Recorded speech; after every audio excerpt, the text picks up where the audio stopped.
আপনারা যদি ক্যাম্পাসে এসব সন্ত্রাসী কর্মকাণ্ড চালান, শিক্ষার্থীরা আপনাদেরকে বয়কট করবে।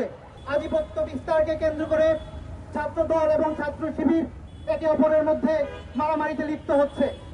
আজ থেকে 2 বছর আগেও ক্যাম্পাসগুলোতে ছাত্রলীগ তাসের রাজত্ব তৈরি করেছিল। তারা বিভিন্ন ধরনের অন্যায় অনিয়মে ক্যাম্পাসকে মুখরিত করে রেখেছিল। কিন্তু 5 আগস্ট পরবর্তী ক্যাম্পাসে সুন্দর একটি সহাবস্থান দেখতে পেয়েছি। প্রত্যেকটি ছাত্র সংগঠনের মধ্যে সৌহার্দ্যপূর্ণ সম্পর্ক, বন্ধুত্বপূর্ণ সম্পর্ক দেখতে পেয়েছি। কিন্তু আজকে আমরা কি দেখতে পাচ্ছি? আমরা দেখতে পাচ্ছি আধিপত্য বিস্তারকে কেন্দ্র করে ছাত্র দল এবং ছাত্র শিবির একে অপরের মধ্যে মারামারিতে লিপ্ত হচ্ছে।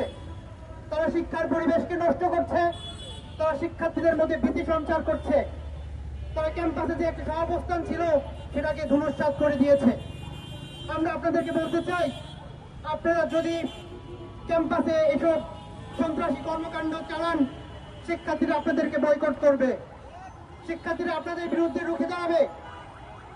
আমরা চাই ক্যাম্পাসে কোনো হারাহানি, কোনো মারামারি নয়।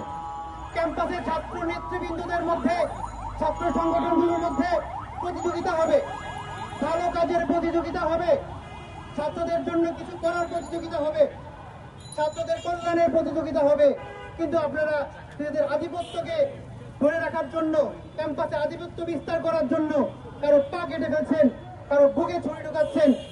আমরা ছাত্র অধিকার পরিষদ থেকে স্পষ্টভাবে বলে দিতে চাই, আর কোথাও যদি বাংলাদেশের আপনারা এরকম সন্ত্রাসী কর্মকাণ্ড চালান, আমরা আপনাদের বিরুদ্ধে সুস্পষ্ট প্রমাণ থাকে, আমরা ছাত্র অধিকার পরিষদ বাদী হয়ে মামলা করব এবং সেই তার বিচার নিশ্চিত করে ছাড়বো ইনশাআল্লাহ। আপনারা সবাই সন্ত্রাসী ক্রিজ ছেড়ে, লাঠি ছেড়ে কলম ধরুন। আপনারা শিক্ষার্থীদের মধ্যে কলম বিতরণ করুন। আপনারা সন্ত্রাসী যে লাঠিগুলো আছে সেগুলো ফেলে দিন, শিক্ষার্থীদের কাতারে নেমে আসুন, না হলে আপনাদেরকে ছাত্ররা ছুঁড়ে ফেলবে।